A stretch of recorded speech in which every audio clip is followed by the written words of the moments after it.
Salam alaikum, ravi de vous retrouver. En ce 9 juin 2026, l'actualité algérienne explose de toutes parts. 4 dossiers brûlants au programme aujourd'hui et on va tout disséquer sans rien laisser de côté. D'abord, ce matin même, le coup d'envoi officiel de la course aux législatives du 2 juillet a retenti. 20 journées de joute politique s'ouvrent devant nous. Côté éducation, la session du baccalauréat 2026 a bouclé son premier jour sous des auspices que le ministre Sadawi en personne décrit comme remarquables. Et surtout, un tournant sans précédent finit le blackout numérique à l'échelle nationale. Le brouillage ne vise désormais que le périmètre des salles d'épreuve. Changement de paradigme total. Sur le terrain du ballon rond, l'ENTV vient de décrocher la retransmission intégrale et gratuite de chaque rencontre des Verts lors du Mondial 2026.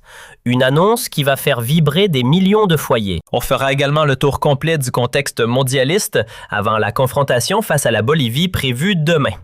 4 thématiques majeures, 0 raccourci, on plonge. Partie 1, baccalauréat 2026. Première journée réussie et fin des coupures d'Internet généralisées. Commençons par la nouvelle qui touche directement les familles algériennes. Hier, dimanche 8 juin 2026, 876 200 candidats ont pris place devant leur copie dans 2973 centres d'examen à travers le territoire national. Parmi eux, 588 615 candidats scolarisés et 287 586 candidats libres. L'encadrement a mobilisé 227 278 personnels enseignants et surveillants. C'est un dispositif national colossal qui ne souffre aucune improvisation. Le ministre de l'Éducation nationale, Mohamed Zguir Sadawi, a donné le coup d'envoi officiel depuis le lycée Colonel Amirouche à Tizi Ouzou. Ce choix de Tizi Ouzou est symbolique et délibéré. La wilaya figure régulièrement en tête des résultats du baccalauréat, du brevet d'enseignement moyen et des olympiades scientifiques. En choisissant ce lycée comme point de départ, Sadawi envoie un message aux autres directions de l'éducation. Voilà un modèle à suivre. Voilà ce qu'une culture de l'excellence peut produire. Il a d'ailleurs invité toutes les wilayas à s'inspirer de l'expérience tizi-ouzienne et à renforcer les échanges de bonnes pratiques. Le bilan de la première journée est positif. Aucun couac, aucune anomalie notable n'ont été enregistrées à travers les wilayas. Sadawi lui-même l'a confirmé en conférence de presse. L'examen a débuté dans d'excellentes conditions. Les opérations se sont déroulées dans une atmosphère sereine dès les premières heures de la matinée. Mais la vraie grande nouveauté de ce baccalauréat 2026, c'est la fin des coupures d'Internet généralisées. Et c'est une décision historique qui mérite une explication complète. Depuis plusieurs années, à chaque session du baccalauréat, l'Algérie avait recours à une mesure draconienne, couper Internet sur tout le territoire national pendant la durée des épreuves, soit 5 jours complets. L'objectif était d'empêcher la diffusion des sujets sur les réseaux sociaux, mais cette mesure était de plus en plus critiquée pour les dommages collatéraux qu'elle causait.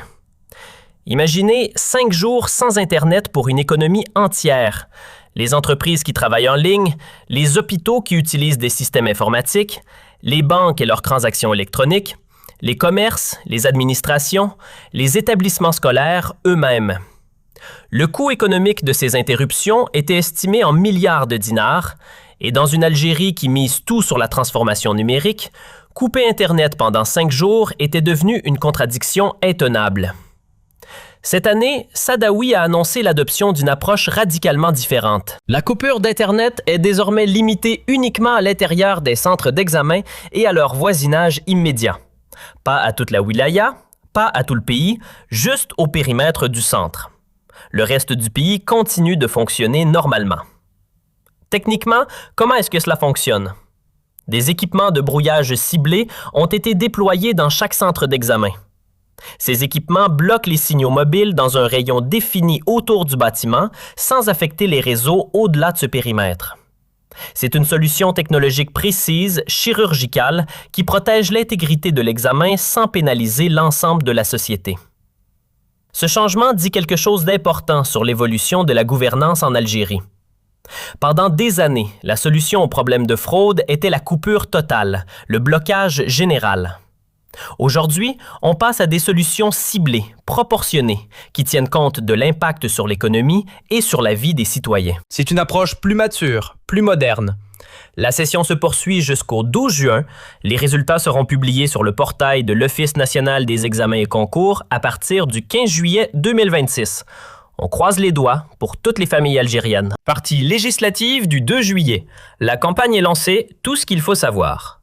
Ce matin, 9 juin 2026, la campagne électorale pour les législatives du 2 juillet a officiellement commencé. Dans les villes algériennes, les premières affiches électorales ont commencé à fleurir sur les murs. Les camions sonorisés sillonnent les quartiers, les candidats se déploient sur le terrain. Voici tout ce qu'il faut savoir sur ce scrutin qui va dominer la vie politique algérienne pendant les 3 prochaines semaines. Les chiffres d'abord.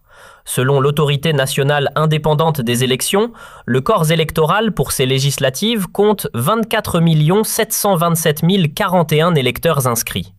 Parmi eux, 23 872 756 en Algérie et 854 285 au sein de la diaspora à l'étranger. 407 sièges de l'Assemblée populaire nationale sont à renouveler.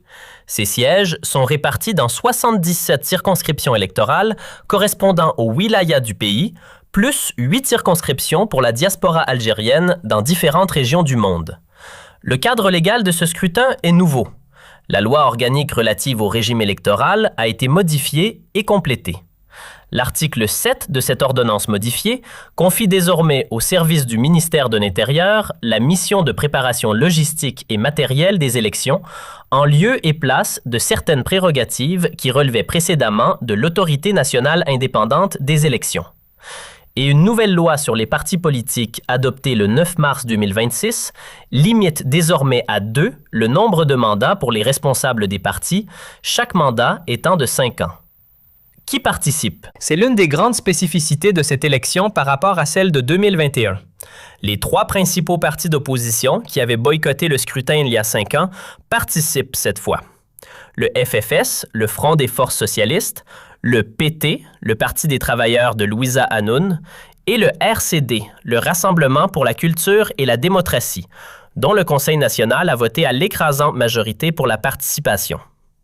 Le président du RCD, Atman Mazouz, a déclaré que la situation du pays est gravissime et appelle à des politiques responsables, ce qui justifie selon lui l'entrée dans l'arène électorale plutôt que le boycott. Côté parti de la majorité présidentielle, le FLN a mis en place un comité national composé d'anciens ministres et de cadres expérimentés pour piloter son dispositif électoral. Le RND, dont le secrétaire général Monder Bouden, a déclaré qu'après les élections, ils seront encore plus forts pour soutenir le mandat présidentiel, est aussi pleinement mobilisé. Le MSP, le Mouvement de la Société pour la paix, aligne des candidats dans de nombreuses circonscriptions. La controverse sur les candidatures rejetées, plus de 3000 dossiers de candidature ont été rejetés par l'Autorité nationale indépendante des élections. Ces rejets ont été vivement contestés par plusieurs partis d'opposition. Le RCD dénonce le rejet de ces listes dans plusieurs circonscriptions sur la base d'une prétendue non-conformité liée au parrainage. Le MSP a relevé avec inquiétude l'exclusion de certaines de ces listes. Face à ces contestations, 100 recours ont été enregistrés auprès du tribunal administratif d'Alger. L'Autorité nationale indépendante de régulation de l'audiovisuel a adressé un appel à tous les médias audiovisuels publics et privés pour respecter scrupuleusement les règles d'équité, de neutralité, d'objectivité et de déontologie journalistique dans la couverture de la campagne. Elle a insisté sur la nécessité d'accorder un traitement égal à tous les candidats et partis participants. C'est une exigence fondamentale dans une démocratie qui se construit. Pour la première fois dans l'histoire des campagnes électorales algériennes, les radios locales des wilayas seront incluses dans le dispositif de couverture médiatique. Les candidats auront accès aux antennes des radios locales pour promouvoir leurs programmes auprès des électeurs de leur circonscription. C'est une avancée qui rapproche la politique des citoyens en région. Quels sont les enjeux réels de ce scrutin? L'Assemblée populaire nationale est l'institution qui vote les lois, approuve le budget de l'État et contrôle l'action du gouvernement. Elle a 407 membres élus pour 5 ans. Sa composition détermine l'équilibre politique du pays jusqu'en 2031. Dans un contexte de grandes réformes économiques, de grands projets structurants et d'une transformation administrative profonde comme les 69 wilayas, avoir une assemblée qui accompagne ou freine ces réformes fait une vraie différence. Les thèmes de campagne qui dominent déjà les discours sont l'emploi des jeunes, le pouvoir d'achat, le logement dans les nouvelles wilayas, la qualité des services publics, la lutte contre la corruption et la gouvernance locale. Ce sont des questions qui touchent directement le quotidien des citoyens. Les candidats qui auront des réponses concrètes à ces questions auront un avantage. Dans 20 jours, l'Algérie votera. Partie 3. Mondial 2026 sur l'entreprise nationale de télévision gratuitement. La télévision algérienne fait un coup historique. La troisième actualité de ce 9 juin est une très bonne nouvelle pour tous les amateurs de football algérien, en Algérie et dans la diaspora, et elle illustre un changement de politique de la télévision publique algérienne face aux grandes compétitions sportives internationales. La télévision algérienne a annoncé officiellement ce jeudi 5 juin 2026 l'acquisition des droits de diffusion des matchs de l'équipe nationale de football lors de la Coupe du Monde 2026. Cette acquisition a été réalisée dans le cadre d'un accord conclu avec le groupe beIN Sport, qui détient les droits exclusifs de diffusion de la compétition dans la région Afrique du Nord et Moyen-Orient. Ce que cela signifie concrètement pour les supporters algériens, tous les matchs des Fennecs à la Coupe du Monde 2026 seront diffusés en clair, gratuitement, sur les chaînes nationales de l'entreprise nationale de télévision et Canal Algérie. Pas besoin d'abonnement, pas besoin d'un décodeur, beIN Sport à 2000 dinars par mois, il suffira d'allumer son téléviseur. Et ce ne sont pas seulement les matchs des Fennecs. L'accord prévoit également la diffusion d'un certain nombre d'autres rencontres de la Coupe du Monde sur les chaînes nationales. Les détails sur le nombre exact de matchs couverts et les modalités horaires seront communiqués prochainement. Pourquoi est-ce important ? Parce que pendant des années, les Algériens ont regardé des compétitions majeures se dérouler sans pouvoir les suivre gratuitement sur leur télévision nationale. Les Coupes d'Afrique des Nations, les qualifications pour les mondiaux, certains matchs amicaux importants, autant d'événements pour lesquels il fallait soit avoir un abonnement beIN Sport, soit se tourner vers des solutions alternatives. En décrochant ces droits, la télévision algérienne répond à une attente massive de la population. Il y a aussi une dimension de souveraineté culturelle dans cette décision. Un mondial se joue une fois tous les 4 ans. C'est un moment de cohésion nationale extraordinaire tant des millions d'Algériens regardent les mêmes matchs au même moment sur la même chaîne avec les mêmes commentateurs dans leur langue. C'est un moment de construction nationale. La télévision publique a le devoir d'être présente à ces rendez-vous. Pour les Algériens de la diaspora, la situation est différente. En France, par exemple, beIN Sport détient les droits pour l'ensemble des rencontres avec 54 matchs en clair via M6. Le site goal.com a détaillé comment les supporters algériens à l'étranger peuvent accéder aux chaînes algériennes via des applications de diffusion en continu officielles ou des réseaux privés virtuels qui permettent de se connecter à un serveur localisé en Algérie pour suivre les matchs sur une entreprise nationale de télévision ou Canal Algérie. Le programme complet des Fennecs au Mondial 2026, mardi 10 juin, match de préparation, Bolivie contre Algérie à Kansas City. Mardi 17 juin, premier match de groupe, Algérie contre Argentine à Kansas City.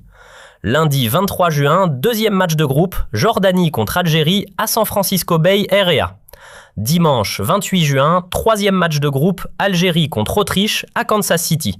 Et si l'Algérie sort de son groupe, elle accédera au 16e de finale. Les 2 premiers du groupe J sont qualifiés directement. Les 8 meilleurs troisièmes peuvent également se qualifier. Ce double filet de sécurité offre aux Fennecs une vraie possibilité d'aller plus loin dans la compétition. Partie 4, tout comprendre sur le Mondial 2026 avant le match Algérie-Bolivie de demain. Cette dernière partie est un briefing complet sur tout ce qu'il faut savoir sur la situation des Fennecs avant le match décisif de préparation de demain. Mardi 10 juin contre la Bolivie et avant le grand choc contre l'Argentine le 17 juin. Les Fennecs sont arrivés à Lawrence, dans l'état du Kansas, le 7 juin. Lawrence est une ville universitaire de 100 000 habitants, connue pour être le fief de l'Université du Kansas. Leur camp de base est le complexe sportif Rock Chalk Park, un site moderne avec plusieurs terrains d'entraînement, des installations médicales de pointe et toute la logistique nécessaire pour accueillir une sélection nationale pendant plusieurs semaines. Le contexte dans lequel arrivent les Fennecs au Kansas est excellent. La victoire 1-0 contre les Pays-Bas à Rotterdam le 3 juin a tout changé, pas seulement le résultat. L'état d'esprit. L'équipe qui est arrivée aux États-Unis n'est pas la même psychologiquement que celle qui serait arrivée après une défaite ou un match nul. Elle arrive avec la certitude de pouvoir battre les meilleures équipes mondiales, et ça, en Coupe du Monde. C'est une monnaie qui vaut de l'or. Regardons le groupe J dans son ensemble. L'Argentine, championne du monde en titre depuis le Qatar 2022, est évidemment la grande favorite du groupe avec Messi, De Paul, Lautaro Martinez et une génération dorée qui va disputer son dernier grand tournoi ensemble pour certains. L'Albiceleste vise une nouvelle étoile mondiale. C'est le plus grand défi que peuvent affronter les Fennecs. L'Autriche est la deuxième puissance du groupe. Une équipe bien organisée, avec un jeu collectif solide, des joueurs comme David Alaba, même si son état de forme reste à surveiller, et des éléments de Bundesliga allemande formés à l'école de Ralf Rangnick, le sélectionneur autrichien. C'est une équipe difficile à manœuvrer, mais pas imbattable. La Jordanie est la moins cotée du groupe. Pour leur deuxième participation en Coupe du Monde, les Jordaniens sont déterminés à marquer l'histoire. Ils ont battu l'Arabie saoudite lors de leur qualification. Ce qui prouve qu'ils peuvent créer des surprises. Mais dans la hiérarchie réaliste du groupe, c'est contre eux que l'Algérie doit obligatoirement prendre les 3 points pour espérer se qualifier. La stratégie des Fennecs semble claire, gagner contre la Jordanie, battre l'Autriche ou arracher au moins un nul et tenter quelque chose contre l'Argentine, même si la mission est de ne pas prendre de but pour protéger la différence de but. Le match de demain contre la Bolivie, pays classé autour de la 85e place mondiale, est un dernier rodage. Petkovic va probablement tester quelques combinaisons offensives, donner du temps de jeu aux joueurs qui en ont besoin et finaliser ses choix tactiques. Mais après Rotterdam, l'entraîneur n'a plus beaucoup de questions en suspens. La confiance est là. Voilà pour ce 9 juin 2026, une journée qui touche à tout ce qui fait l'Algérie d'aujourd'hui. Le baccalauréat 2026 a lancé sa première journée sans incident, dans des conditions confirmées par le ministre Sadawi depuis Tizi Ouzou, et une révolution discrète mais majeure, la fin des coupures d'Internet généralisées. Désormais, seuls les centres d'examen sont ciblés, le reste du pays vit normalement. C'est une décision qui dit que l'Algérie avance vers une gouvernance plus intelligente et plus respectueuse de l'économie numérique. La campagne électorale pour les législatives du 2 juillet est officiellement lancée. 24 700 000 électeurs inscrits, 407 sièges à renouveler. Pour la première fois depuis 2021, les 3 principaux partis d'opposition, FFS, PT et RCD, participent. 20 jours de débats, de meetings et d'idées commencent aujourd'hui. La télévision algérienne a signé un accord avec beIN Sport pour diffuser tous les matchs des Fennecs au Mondial 2026 gratuitement sur l'entreprise nationale de télévision et Canal Algérie. Une excellente nouvelle pour les millions de supporters algériens qui pourront vibrer ensemble devant leur télévision nationale.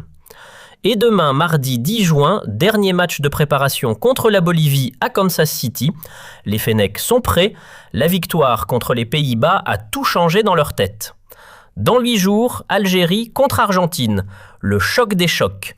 L'Algérie avance dans les salles d'examen, dans les bureaux de vote, dans les studios de télévision et sur les terrains de football. Likez si cette vidéo vous a apporté quelque chose.